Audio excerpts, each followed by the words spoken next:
హైదరాబాద్లో ట్రాఫిక్ సమస్యకు ప్రధాన కారణాల్లో ఒకటి పాదచారులు నడవటానికి ఏర్పాటు చేసిన ఫుట్పాత్లు ఆక్రమణలకు గురి కావటం. ఫుట్పాత్లపై ఉన్న వ్యాపారాలను చూస్తే సమస్య తీవ్రత స్పష్టంగా అర్థమవుతుంది. ఆక్రమణలు తొలగించడానికి అధికారులు చర్యలు తీసుకుంటున్నారు, స్పెషల్ డ్రైవ్లు నిర్వహిస్తున్నారు కూడా. హైకోర్టు సైతం దీనిపై కీలక వ్యాఖ్యలు చేసింది. రాజధానిలోని ఫుట్పాత్లపై ఆక్రమణలు తొలగించి మళ్లీ ఏర్పాటు కాకుండా చర్యలు తీసుకోవాలని ఆదేశాలు జారీ చేసింది. కానీ సమస్య ఏమాత్రం పరిష్కారానికి నోచుకుంటుంది అనేది ప్రశ్నార్థకమే. కారణం సదరు చిరు వ్యాపారులకు మరో ప్రత్యామ్నాయం చూపించకపోవడం, ఫలితంగా వారు ఏదో విధంగా తిరిగి పాత స్థానంలో వ్యాపారాలు ప్రారంభించడమే. మరి ఈ సమస్యకు శాశ్వత పరిష్కారం లేదా? ప్రత్యామ్నాయం లేకుండా కూల్చివేతలు జరిగితే హైదరాబాద్లోని లక్షలాది మంది చిరు వ్యాపారుల ఉపాధి మాట ఏంటి?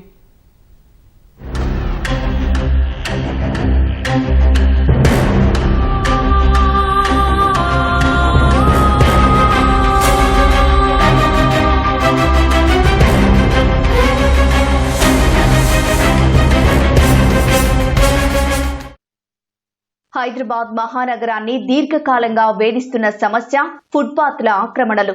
2-3 మీటర్ల ఖాళీ ప్రదేశం కనిపిస్తే చాలు చిరు వ్యాపారులు కబ్జా చేసేస్తున్నారు. ముఖ్యంగా ఫుట్పాత్లు ప్రభుత్వ పరిధిలో ఉండటం, అధికారులు పట్టించుకోకపోవడంతో సమస్య మరింత తీవ్రతరమవుతోంది. ఇరుకుగా ఉన్న ప్రాంతాల్లోని ఫుట్పాత్లపై చిరు వ్యాపారాలను ఏర్పాటు చేసుకుంటున్నారు. దీనివల్ల ఆయా ప్రాంతాల్లో పాదచారులకు దారి ఉండటం లేదు. రోడ్లపై వ్యాపారాల వల్ల ట్రాఫిక్ సమస్యలు తలెత్తుతున్నాయి. దీంతో చాలాసార్లు న్యాయస్థానాలు జోక్యం చేసుకోవాల్సిన పరిస్థితి ఏర్పడుతోంది. ఇప్పుడు కూడా హైకోర్టు ఫుట్పాత్ల ఆక్రమణలపై కీలక వ్యాఖ్యలు చేసింది.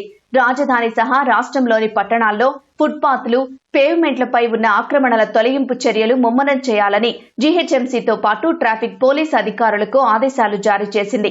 ఒకసారి తొలగించాక మళ్లీ ఆక్రమణలు జరగకుండా చర్యలు తీసుకోవాలని స్పష్టం చేసింది.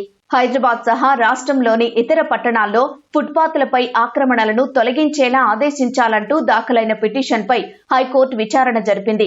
వీలైనంత త్వరగా ఫుట్పాత్లపై ఆక్రమణలు తొలగించాలని ట్రాఫిక్ పోలీస్ జాయింట్ కమిషనర్ కు జీహెచ్ఎంసీ కమిషనర్లకు ఆదేశాలు జారీ చేసింది. దీంతో పాటు ఫుట్పాత్లపై అక్రమ పార్కింగ్ జరగకుండా చూడాలని తెలిపింది. సర్కారు తీసుకున్న చర్యలపై నివేదిక సమర్పించాలని కోరింది. ఈ సందర్భంగా జీహెచ్ఎంసీ తరపు న్యాయవాది కోర్టు ఆదేశాల మేరకు ఫుట్పాత్లపై ఆక్రమణల తొలగింపునకు స్పెషల్ డ్రైవ్ చేపట్టినట్లు తెలిపారు. అయితే న్యాయస్థానాలు ఫుట్పాత్ల ఆక్రమణలపై ఆదేశాలు ఇవ్వడం ఇదేం మొదటిసారి కాదు. అనేక సందర్భాల్లో ఫుట్పాత్లపై పాదచారులు నడిచేలా చర్యలు తీసుకోవాలని సూచించింది. కానీ కోర్టు ఆదేశాలు ఏమాత్రం అమలుకు నోచుకోవడం లేదనేది హైదరాబాద్లోని ఫుట్పాత్లను చూస్తే అర్థమవుతుంది. తెలంగాణ రాష్ట్ర హైకోర్టు ఫుట్పాత్ల మీద ఆక్రమణ తొలగించాలని ఇచ్చిన తీర్పును అందరూ ఆహ్వానిస్తున్నారు. ఫుట్పాత్ అంటేనే పాదచారులు నడవడానికి, అది విడిచిపెట్టి రోడ్ల మీద పాదచారులు నడవడం, దాంతో యాక్సిడెంట్ కావడం చూస్తున్నారు. 2 రకాల ఆక్రమణ జరుగుతున్నాయి. ఒకటేమో వీధి వ్యాపారస్తులు ఫుట్పాత్ ఆక్రమించడం, రెండోది కార్లు ఇట్లాంటివి కూడా పార్కింగ్ చేయడం. ఈ సంవత్సరం జూన్ 9లోగా నివేదిక ఇవ్వమని హైకోర్టు ఆదేశించింది. నిష్కర్షగా వీధి వ్యాపారులు ఫుట్పాత్లను ఆక్రమించడం తప్పు కనుక సమస్య దాన్ని తొలగించాల్సింది. మరి మానవీయ కోణం, పేదలు ఉంటారు కదా, వాళ్ళందరూ ఎక్కడ బతకాలి, అందరూ షాపులు పెట్టుకోలేరు కదా, అందరికి సమస్య వస్తుంది. దీనికి ఒకటే పరిష్కారం ఏంటంటే అక్కడికి దగ్గరలోనే కొంచెం రోడ్ వెడల్పుగా ఉండి, లేకపోతే కొంత సైడ్ రోడ్ ఉంటే అక్కడ వాళ్ళకు తాత్కాలికంగా వ్యాపారం చేసుకుని అనుమతి ఇవ్వాలి. పర్మనెంట్ గా కాకుండా కొన్ని ప్రయత్నాలు చేయొచ్చు. హైదరాబాద్ ఫుట్పాత్ల ఆక్రమణల సమస్య ఎక్కడ ఉందని చూస్తే ప్రధానంగా ఇరుకుగా రోడ్లు, అనేక రకాల మార్కెట్లు, ప్రభుత్వ కార్యాలయాలు, వ్యాపార సముదాయాలు, ఇతర రద్దీ ప్రాంతాల్లో ఉంది. ముఖ్యంగా ఓల్డ్ సిటీ ప్రాంతంలో సమస్య తీవ్రత ఎక్కువగా ఉంది. చార్మినార్ సమీపంలోని ప్రాంతాలు చూస్తే ఈ విషయం అర్థమవుతుంది. సుల్తాన్ బజార్, అబిడ్స్, బేగం బజార్, దిల్సుఖ్ నగర్, మలక్పేట్, సంజీవ్ రెడ్డి నగర్, ముషీరాబాద్, టోలి చౌకీ, మెయిన్ రోడ్ తో పాటు అత్తాపూర్, సికింద్రాబాద్, నాంపల్లి, తార్నాక, సంతోష్ నగర్, గాంధీ హాస్పిటల్ ఏరియా, కూకట్పల్లి వంటి ప్రాంతాల్లో ఫుట్పాత్ల ఆక్రమణలకు గురయ్యాయి. ఇంకా చెప్పాలంటే అధికారులు గతంలో జరిపిన సర్వే ప్రకారం నగరంలోని దాదాపు 127 కిలోమీటర్ల పొడవైన 48 ప్రధాన రహదారుల వెంట సుమారు 4133 ఆక్రమణలను అధికారులు గుర్తించారు. 30కి పైగా మున్సిపల్ సర్కిళ్లతో పాటు అధికంగా ట్రాఫిక్ ఉన్న దాదాపు 50 ప్రాంతాల్లోని ఫుట్పాత్లు ఆక్రమణలకు గురికావడం పరిస్థితి తీవ్రతకు అద్దం పడుతోంది. చాలా ప్రాంతాల్లో ఫుట్పాత్లు వ్యాపార సముదాయాలుగా మారాయి అనడంలో ఎలాంటి సందేహం లేదు. హైకోర్టు తెలంగాణలో కూడా స్ట్రీట్ వెండర్స్ని ఫుట్పాత్స్ మీద ఉన్నటువంటి వాళ్ళని క్లియర్ చేయమని చెప్పేసి ఆర్డర్ ఇవ్వడంతో వాళ్ళ ఉపాధి ఇబ్బందులకు గురి అవుతుంది. 2014లో స్ట్రీట్ వెండర్స్ యాక్ట్ ప్రకారం వాళ్ళకు ప్రొటెక్షన్ ఇవ్వాలి. దాన్ని అమలు చేయడానికి ప్రభుత్వాలు కానీ ప్రభుత్వ ఏజెన్సీలు కానీ పట్టించుకోవట్లేదు. ఎవరు కంప్లైంట్ చేసినా ఫుట్పాత్ల మీద నిర్వహించుకున్నటువంటి వాళ్ళని జీవనభృతి లేకుండా చేసేటువంటి పరిస్థితి ప్రతిసారి అవుతుంది. కోర్టులేం డైరెక్షన్స్ ఇస్తున్నాయి, అథారిటీసు దౌర్జన్యంగానైనా తొలగిస్తున్నాయి. కొంతకాలం తర్వాత మళ్ళీ అదే పరిస్థితి కొనసాగుతూ ఉంది. కేంద్ర ప్రభుత్వం ప్రైమ్ మినిస్టర్ స్వానిధి పథకం అమలు చేస్తూ ఉంది. ఇటువంటి వాళ్ళకు 10,000 రుణం ఇవ్వటం, వడ్డీ లేకుండా రుణం మళ్ళీ తీసుకోవటం. అయినప్పటికీ డిజిటల్గా 27% మంది స్ట్రీట్లో ఉండేటువంటి వెండర్స్ డిజిటల్గా ఇన్యాక్టివ్ ఉన్నారు. దాంతో వాళ్ళకు ఈ పథకం వల్ల పూర్తిగా లబ్ధి పొందలేని పరిస్థితి కొనసాగుతూ ఉంది. ఫుట్పాత్లను ఆక్రమించి ఎలాంటి వ్యాపారాలు చేస్తున్నారని చూస్తే టిఫిన్ సెంటర్లు, చిన్నపాటి బిర్యానీ పాయింట్లు, బేకరీలతో పాటు పండ్లు, కూరగాయలు అమ్ముకోవడం, జ్యూస్ సెంటర్లు పెట్టుకోవడం చేస్తున్నారు. అలాగే బట్టల షాపులు, చెప్పుల దుకాణాలు ఫుట్పాత్లపైనే ఉంటున్నాయి. వీటితో పాటు టీ షాపులు, పాన్ డబ్బాలు, పానీపూరి బండ్లు, మాంసం దుకాణాలు ఎక్కువగా కనిపిస్తున్నాయి. వీటిలో కొన్ని తాత్కాలికంగా ఉంటే మరికొన్ని ఏళ్లుగా అక్కడే పాతుకుపోయిన పరిస్థితి. దీనివల్ల పాదచారులు రోడ్డుపై నడవడానికి అనేక ఇబ్బందులు పడుతున్నారు. ఈ నేపథ్యంలో ఫుట్పాత్లపై ఆక్రమణల సమస్యలను పరిష్కరించడానికి అధికారులు చర్యలు తీసుకుంటూనే ఉన్నారు.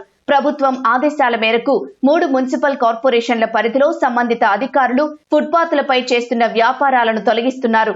బుల్డోజర్ల ద్వారా వీధి వ్యాపారుల దుకాణాలు, షెడ్లను నేలమట్టం చేస్తున్నారు. ఇందుకోసం ప్రతి శనివారం స్పెషల్ డ్రైవ్ పేరుతో కూల్చివేతలు చేపడుతున్నారు. దీంతో కొన్ని చోట్ల ఉద్రిక్త పరిస్థితులు నెలకొన్నాయి. మరికొన్ని చోట్ల కూల్చివేతలకు వచ్చిన అధికారులను స్థానికులు అడ్డుకున్నారు.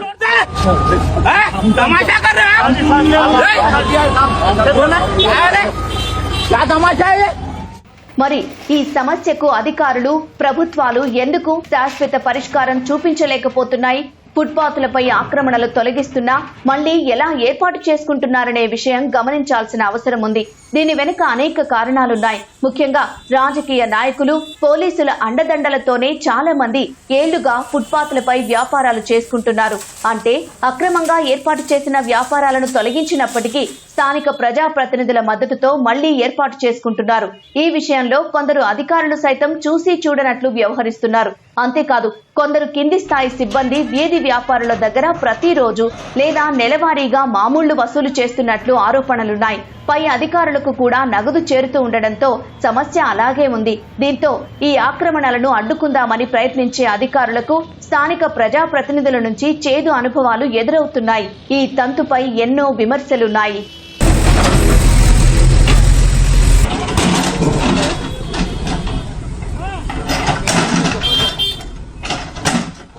నిజానికి రాజధానిలో ఫుట్పాత్ల ఆక్రమణల సమస్య ఇప్పటిది కాదు.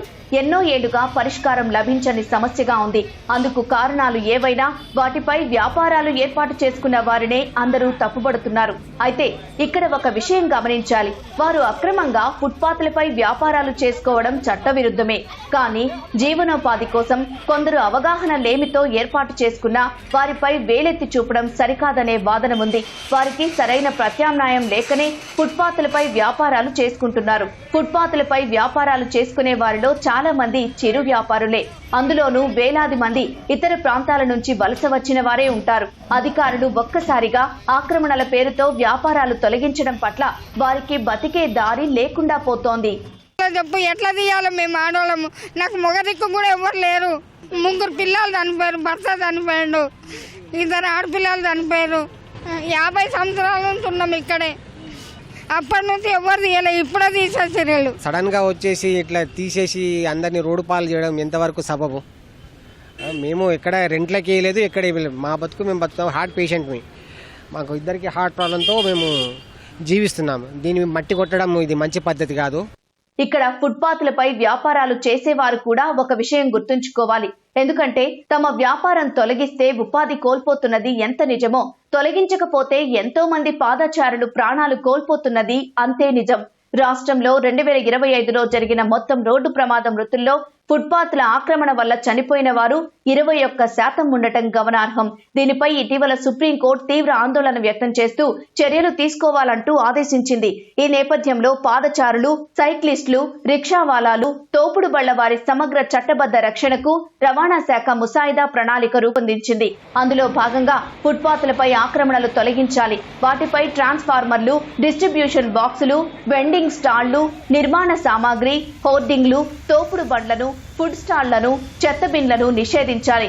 జాతీయ రహదారులపై ఇలాంటి ఆక్రమణలు ఏర్పడితే 48 గంటల్లో, ఇతర రోడ్లపై 72 గంటల్లో తొలగించాలి. ఫుట్పాత్లను ఆక్రమిస్తే 5 నుంచి 50,000 రూపాయల వరకు జరిమానా విధించాలి.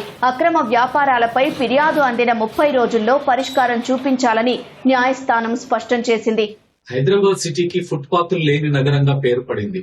ఎందుకంటే సిటీలో ఎక్కువ ప్రాంతాల్లో ఫుట్పాత్లు లేవు.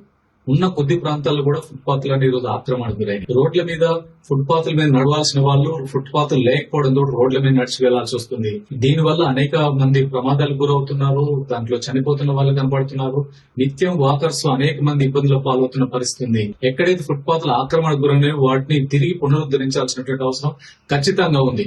ప్రభుత్వం గానీ, హైకోర్టు, అనేక కోర్టులు ఇప్పటికీ ఇట్లాంటి వాటి మీద ఆర్డర్లు ఇచ్చాయి. కానీ ఎక్కడ ఫుట్పాత్లు పునరుద్ధరిస్తున్న పరిస్థితి లేదు. ఫుట్పాత్ ఆక్రమణల్లో ఈరోజు పెద్ద పెద్ద దుకాణదారులే కాదు, ప్రభుత్వ యంత్రాంగం కూడా ఫుట్పాత్లనే ఆక్రమించి అనేక రకాలైనటువంటి ఈరోజు పబ్లిక్ టాయిలెట్లు అక్కడే ఉంటాయి, ట్రాన్స్ఫార్మర్లు ఉంటాయి, కరెంట్ పోల్స్ ఉంటాయి, అనేకమైన నిర్మాణాలు ప్రభుత్వమే చేసింది. మరి ప్రభుత్వం ఆక్రమించిన ఫుట్పాత్లన్నిటి కూడా తొలగించాలి. వాళ్ళు నిజంగా ఆదర్శంగా నిలబడాలి. ఫుట్పాత్ల ఆక్రమణ సమస్య పరిష్కారం కావాలంటే స్థానికంగా చిరు వ్యాపారుల కోసం ప్రత్యేక స్థలాలు కేటాయించాల్సిన అవసరం ఉంది అనేది సుస్పష్టం.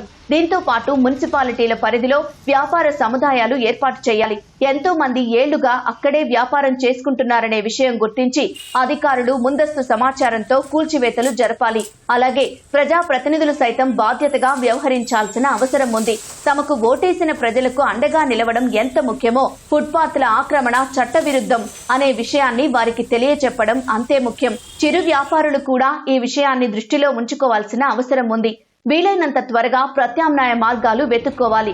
అందుకు ప్రభుత్వాలు, అధికారులు చర్యలు తీసుకోవాలి. అప్పుడే ఫుట్పాత్ల ఆక్రమణల సమస్య పరిష్కారానికి నోచుకుంటుంది.